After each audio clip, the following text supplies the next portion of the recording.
bonjour à tous. Aujourd'hui, on va parler des pyramides d'Égypte.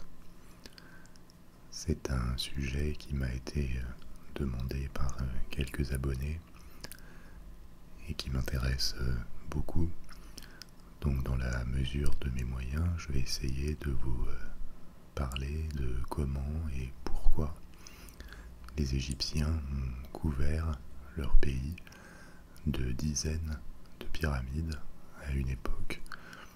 On connaît généralement bien les pyramides de Gizeh, celles qui sont près du Sphinx, à côté du Caire, mais il y a beaucoup d'autres pyramides en Égypte, et il y a eu toute une évolution de l'architecture des pyramides avant qu'elles soient progressivement abandonnées et remplacées par d'autres formes de tombeaux en Égypte ancienne.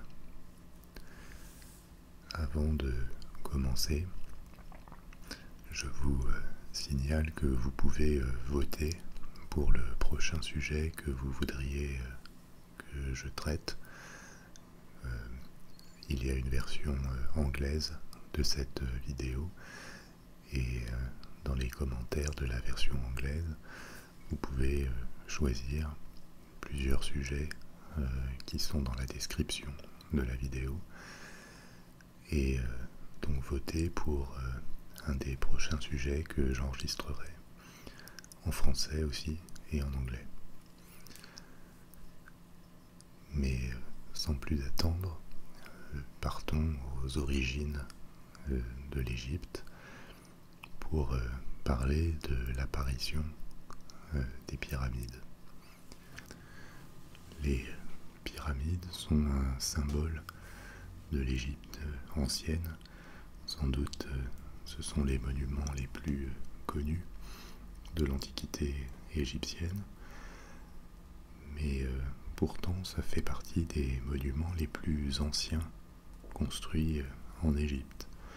Quand la civilisation égyptienne a disparu, la plupart des pyramides qu'on connaît aujourd'hui avaient déjà plus de 2000 ans, et depuis assez longtemps, les Égyptiens avaient arrêté de les construire. Pour resituer tout ça, il faut faire un peu d'histoire rapidement de l'évolution de l'Égypte. Vous savez que par commodité, on découpe l'histoire de l'Égypte ancienne en dynasties.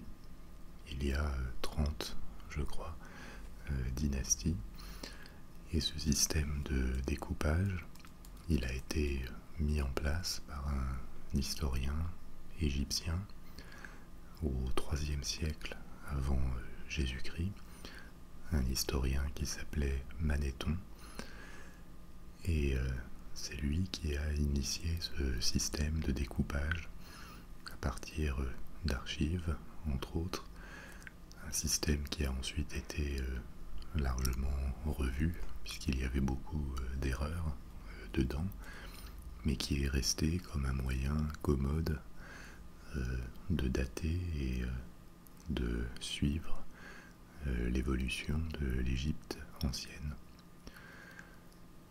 Cet historien, Manéthon, il a vécu à l'époque qu'on appelle ptolémaïque, qui est la dernière phase pendant laquelle l'Égypte a été un État indépendant, puisque pour rappeler comment se termine l'histoire de l'Égypte en tant que civilisation ancienne, l'Égypte décline dans le premier millénaire avant Jésus-Christ.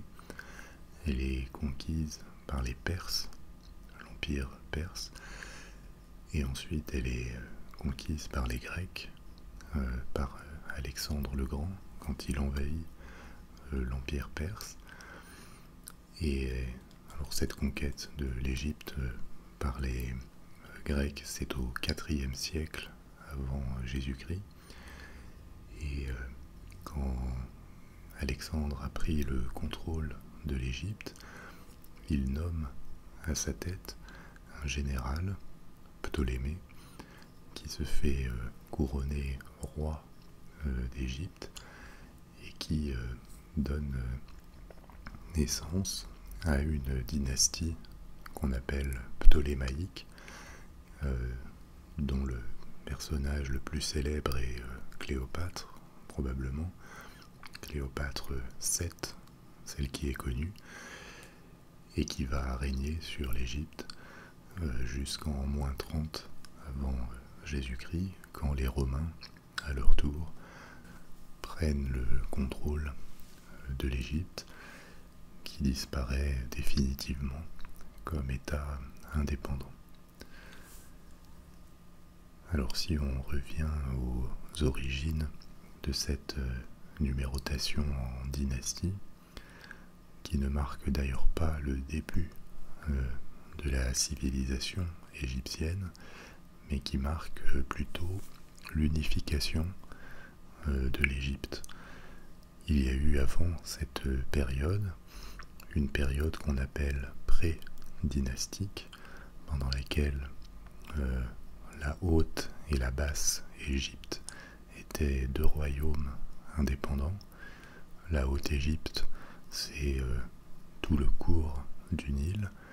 La basse Égypte, qui est donc au nord, c'est le delta du Nil. Et les dynasties et ce qu'on appelle l'ancien empire commencent avec l'unification sous un même pharaon de ces deux royaumes. Les deux premières dynasties de l'Égypte, on appelle la période tinnite, sont, comme pendant la période prédynastique, une époque pendant laquelle on commence à fabriquer des monuments funéraires assez imposants qui sont l'ancêtre des pyramides. Ces premiers monuments, on les appelle des mastabas. Un mastaba, c'est une construction quasiment rectangulaire en hauteur, avec des pentes sur les côtés qui sont légèrement inclinées.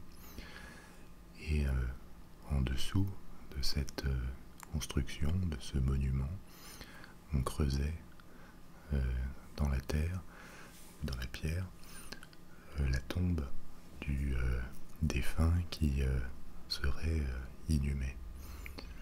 Petite anecdote, on appelle ces constructions des mastabas, parce que mastaba en arabe, ça veut dire banc, et quand on a découvert ces édifices, ça faisait penser à l'image de ces bancs qu'on trouvait devant les maisons d'Égypte, d'où le nom qui leur a été donné.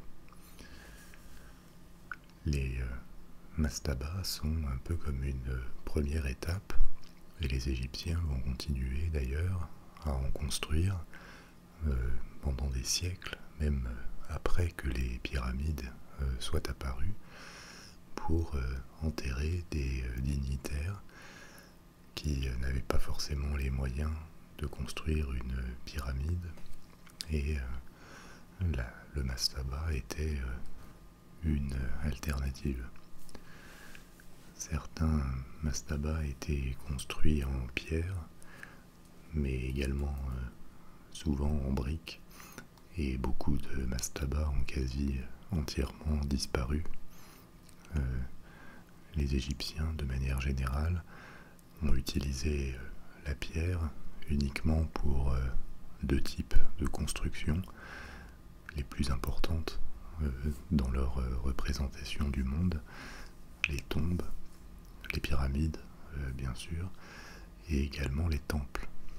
Et c'est pour ça que la plupart des vestiges, surtout les mieux conservés, qui restent de l'Égypte ancienne, sont les tombes et les temples. Il reste quasiment rien des palais ou des maisons y compris des palais des pharaons, qui eux étaient construits en briques, puisque la pierre était un matériau difficile à obtenir, cher, et qu'il fallait souvent faire venir de loin, de carrières qui étaient très éloignées des lieux où les monuments étaient construits. Donc ces mastabas dominent les rites mortuaires dans la période pré-dynastique et les deux premières dynasties, et l'étape suivante va apparaître avec la troisième dynastie. On est maintenant en moins 2700, moins 2600 avant Jésus-Christ, il y a plus de 4600 ans, avec ce qu'on appelle les pyramides à degrés. Les pyramides à degrés, c'est un empilement de mastabas les uns sur les autres, un peu plus petits à chaque niveau, ce qui permet de former un monument qui commence à ressembler à une pyramide. La première et également la plus connue de ces pyramides à degrés, c'est la pyramide du pharaon Djéser ou Djoser, qui est construite sur un site qui s'appelle Saqqara. Saqqara, c'est un site, une nécropole, qui est juste au début du delta du Nil et qui a été construite à cet endroit parce que la capitale de l'Égypte pendant l'Ancien Empire était une ville qu'on appelle Memphis, qui se situait juste là où commence le delta, une ville qui a disparu aujourd'hui. Quand on pense à Memphis, on imagine plutôt la Memphis qui est dans le Tennessee aux États-Unis, qui a en fait été nommée Memphis parce qu'elle a été fondée en pleine période d'égyptomanie aux États-Unis. Je parle de ça dans une ancienne vidéo en anglais sur l'égyptomanie au 19e et au 20e siècle. Et donc les souverains de cette époque ont fait construire leurs tombeaux dans ce complexe funéraire de Saqqara. Et Djoser, donc le premier pharaon de la troisième dynastie, reste célèbre d'une part pour cette pyramide à degrés qu'on peut voir encore aujourd'hui, relativement bien conservée sur le site de Saqqara, et également pour son principal architecte, un architecte qui s'appelait Imhotep, dont le nom est relativement connu, qui a été l'inventeur, du moins officiellement. On ne peut pas savoir avec une précision parfaite ce qui s'est réellement passé, mais donc l'inventeur de ce monument dont il reste surtout la pyramide, mais comme pour les pyramides suivantes, la pyramide était l'attraction principale d'un complexe funéraire autour, avec une enceinte, avec un temple, avec des aménagements, parfois même des plantes et une irrigation. Donc les pyramides avec leur visage moderne, qui sont au milieu du désert, entourés de sable, présentent généralement un visage très différent de ce que les Égyptiens envisageaient et de la manière dont ils entretenaient ces monuments. On a quelques exemples donc de ces pyramides à degrés, mais assez rapidement une nouvelle évolution va se faire vers des pyramides qui présentent des faces lisses. Cette évolution, elle se fait à la transition entre la troisième et la quatrième dynastie. On se situe donc toujours 26 siècles avant Jésus-Christ, et on a quelques exemples un peu intermédiaires de pyramides qui sont des tentatives de pyramides lisses, mais dont les constructeurs apparemment ont dû se raviser pendant la construction, et donc on a différents niveaux de pente à mesure que la pyramide s'élève. Un exemple de ceci, c'est la pyramide qu'on appelle rhomboïdale, construite pour un pharaon du nom de Snéfrou de la quatrième dynastie, qui présente un premier niveau avec des pentes assez raides et un deuxième niveau avec des pentes plus inclinées, dont on ne sait pas précisément pourquoi ce choix, mais il est fort possible que ce soit les constructeurs qui se sont ravisés, et de toute façon assez rapidement, toujours sous Snéfrou, on voit apparaître sur un site qui s'appelle Dachour, à côté de Saqqara, la première pyramide à face véritablement lisse. C'est juste après, avec le pharaon Khéops, que vont apparaître les pyramides sur le site de Gizeh. Et je vais vous en parler dans un instant. Mais donc il faut s'interroger sur le pourquoi des pyramides. Très tôt dans leur civilisation, bien sûr, les Égyptiens, et ils sont connus pour ça, ont accordé au rite funéraire une très grande importance.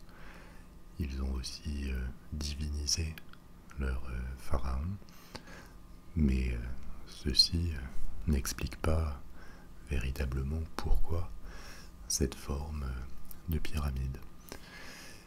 Et comme on ne le sait pas, et que le sujet fascine, il y a eu énormément de tentatives d'explication un peu pseudo-scientifiques. Certaines sont vraiment complètement farfelues, avec des extraterrestres et des histoires d'alignement de monuments sur l'ensemble de la planète. Bon, des choses plus amusantes que véritablement sérieuses. Une explication qu'on peut imaginer, avancer, c'est qu'il y a eu une sorte de course au gigantisme, et que les pharaons, d'une part, voulaient laisser des monuments extrêmement impressionnants, et d'autre part, avant même de mourir, d'affirmer leur pouvoir par la construction de ces monuments. On va le voir avec la pyramide de Khéops. C'est la construction d'un monument qui a mobilisé pendant, on pense, au moins une vingtaine d'années, une part énorme des ressources de tout le pays, à une époque où l'Égypte avait déjà plusieurs millions d'habitants. Et cette construction des pyramides est aussi un symbole, une affirmation du rassemblement et de la domination de tout un peuple par un seul homme qui pouvait exiger ou ordonner la création de monuments aussi impressionnants que des montagnes.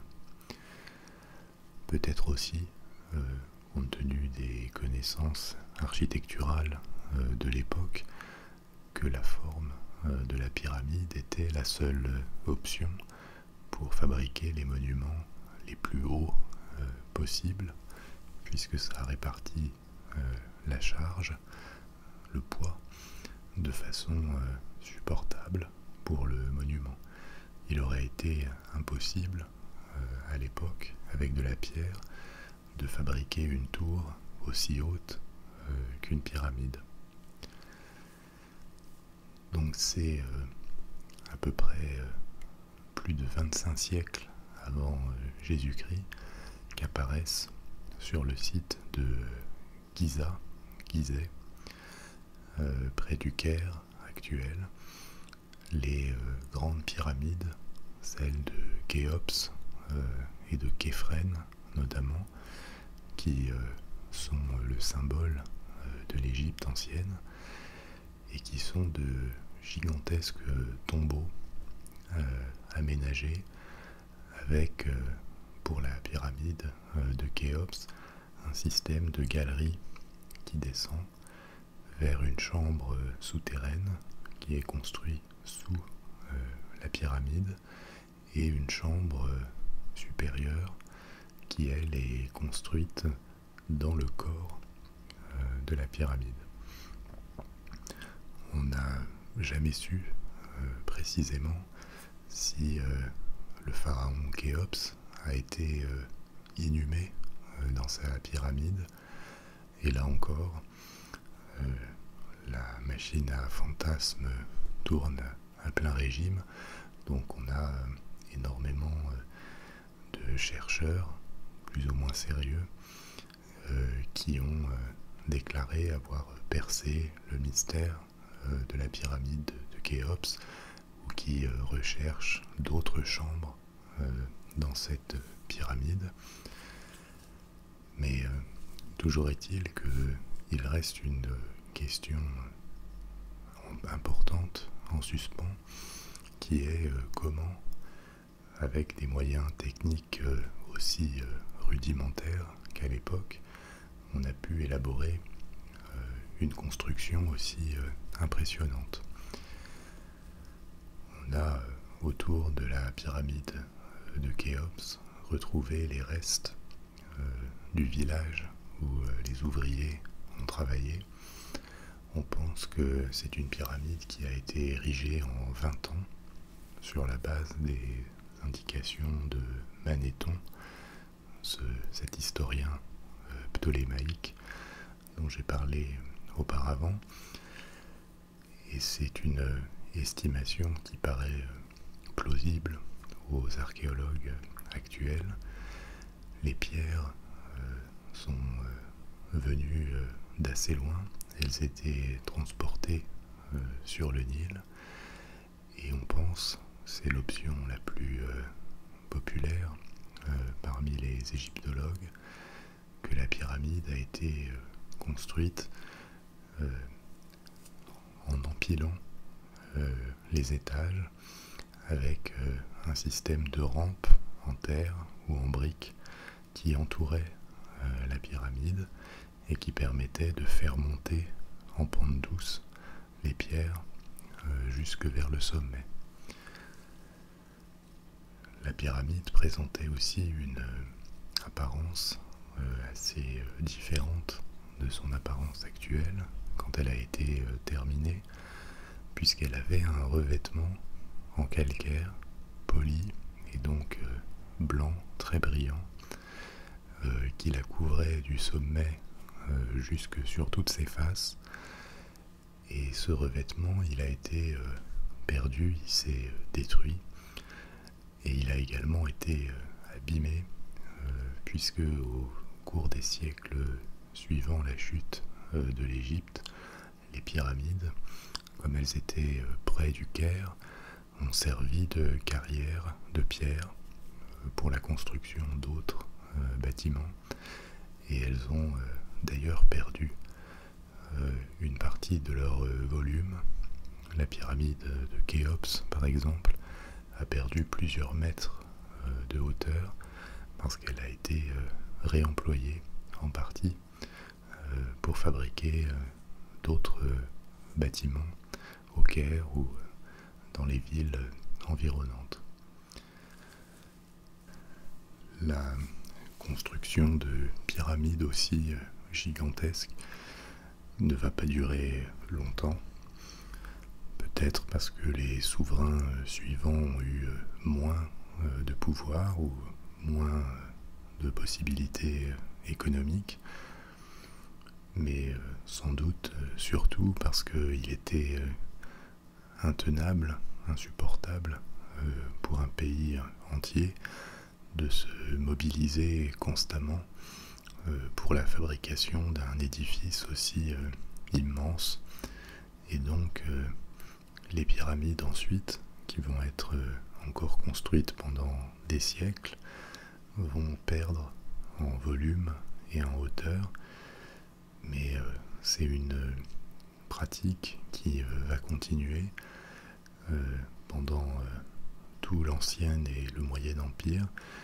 On a même encore, jusqu'à la 18e dynastie, des exemples de petites pyramides, jusqu'à ce que d'autres rites funéraires, d'autres formes de sépulture finissent par totalement remplacer les pyramides. Mais après les pyramides de Gizeh, ce sont encore plusieurs dizaines de pyramides plus petites qui ont été érigées. Et pour ce qui est des pharaons, notamment au Nouvel Empire, on va arrêter la construction de pyramides pour les remplacer par des tombeaux autour de la nouvelle capitale qui s'appelait Thèbes et qui correspond à Luxor aujourd'hui, dans ce qu'on appelle la vallée des rois, qui est une vallée sur le côté opposé de la rive du Nil, du côté occidental, où les tombes étaient creusées dans des falaises et ensuite dissimulées. Ce qu'il en reste aujourd'hui, c'est un pays qui est couvert de monuments. La plupart des pyramides sont plus ou moins laissées à l'abandon, en dehors des plus touristiques, comme celle de Gizeh ou celle de Saqqara. Les autres pyramides sont réparties sur des dizaines de kilomètres le long du Nil, surtout dans la partie nord de l'Égypte. Et encore aujourd'hui, il reste probablement quelques découvertes à faire sous ou à l'intérieur de ces édifices. Voilà, comme toujours, j'espère que ce moment a été intéressant et agréable pour vous. Et donc, je vous incite à aller voter dans la vidéo en anglais. Et je vous retrouve bientôt pour un autre sujet. Au revoir.